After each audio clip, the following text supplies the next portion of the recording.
War is the negation of all rights. We must work tirelessly to avoid war between nations and between peoples. Thousands of New Yorkers waited for hours to see the Pope pass through Central Park in New York. He arrives in Philadelphia next, just hours from now, for the third and final leg of his U.S. visit. Father Thomas Reese is a Jesuit priest and an analyst for National Catholic Reporter, and he joins me now. Thank you for talking with us, and I know this is a festive day to be a Catholic priest in the United States, to talk about this. I think we all remember when the Beatles first stepped on American soil, and I think many people remember when Pope Francis did as well. Absolutely. It's been a great day. People have really enjoyed being with the Pope. What do you think it is about Pope Francis? We know that he doesn't just talk the talk, he walks the walk, and he did that every step of the way so far in his trip to the United States. Absolutely. He is the real deal. I think this is why people like him so much. I mean, so many celebrities these days, it's all about them. They're selling themselves.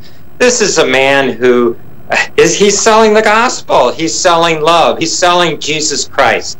And whenever he's interacting with people, he doesn't want to be the center of attention. His attention is directed to the children, the sick people, the poor people, the people he loves. And he is just totally authentic. And I think that's why people like him so much. I think that's a very good point. And we've interviewed kids who have met him one-on-one in the United States, and they reflect exactly what you say. He's also, though, a leader for the Catholic Church that is perhaps more inclusive, less judgmental. He talks of issues out of the box, say climate change, for example. What impact is that having? Well, it's really started a conversation. You know, people have been trying to get the world's attention on climate change issues. Now that the Pope has issued an encyclical on it, talked to Congress about it, talked to the President about it, talked to the United Nations about it. Now everybody is talking about climate change and our need to do something about it. You know, this is a man who was trained and educated as a scientist, and he accepts the scientific conclusion that climate change is happening and it's caused by human activity, and we need to do something about it now. We can't leave it to our children, grandchildren, and great-grandchildren. Finally, I want to talk with you about the effect on the Catholic Church, which has seen numbers dwindle. He went to a Catholic school in East Harlem. Catholic schools have been shutting down. 2,000 have shut down between 2000 and 2013. He's going to a Catholic church in Pennsylvania that almost closed its doors, but immigrant Catholics brought it back. What does his visit to say to Catholicism in the United States?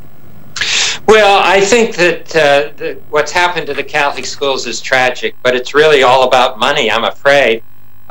We used to be able to run these schools with thousands and thousands of sisters, but there aren't those sisters anymore.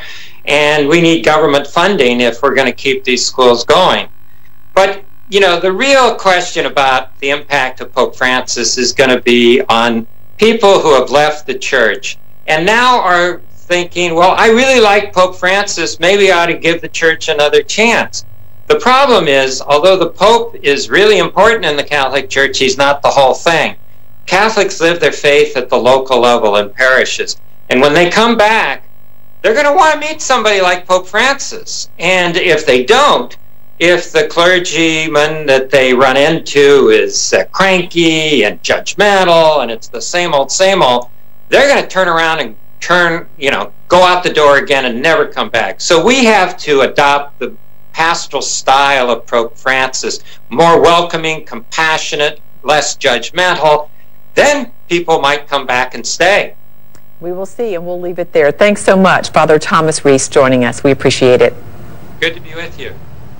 Well, inspired by the Pope's visit, the top Republican in U.S. politics announced he's resigning.